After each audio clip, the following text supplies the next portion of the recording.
All right, so this question reads, there are exactly 6 law students, G, L, M, R, S, and V, in a trial advocacy class.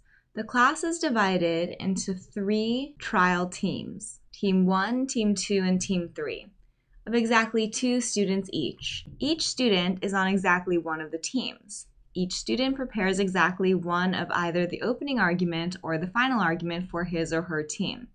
The teams must be formed according to the following specifications.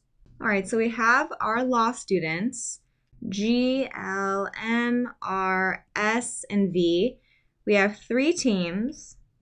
Each team has 2 students in it, and each team is going to give an opening and a final argument. All right, so we know that each student prepares exactly one of either the opening or the final argument for his or her team.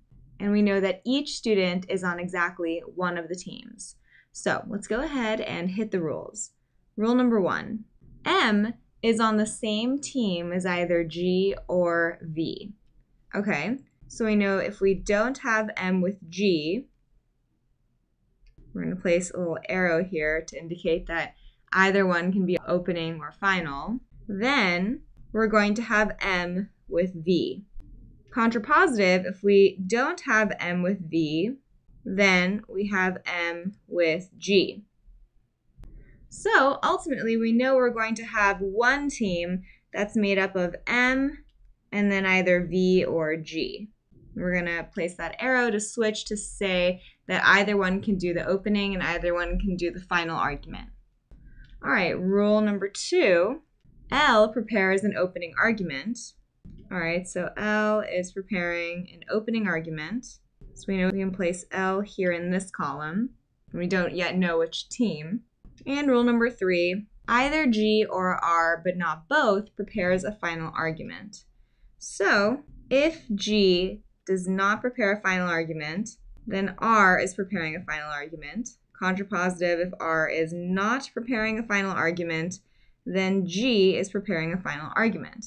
So this is depicting our either or. And now we have to write our not both. So if G does prepare a final argument, then R does not prepare a final argument. Contrapositive, if R does prepare a final argument, then G does not prepare a final argument. So this is our not both. So this means that we're going to have one of G and R preparing an opening and one of G and R preparing a final. So we can place one of the binaries here and then another one of the binaries here. So again, we don't know where they are. All we know is that we're going to have them in this column. All right, so that's our rules, our deductions, and our setup. Let's go ahead and hit the questions.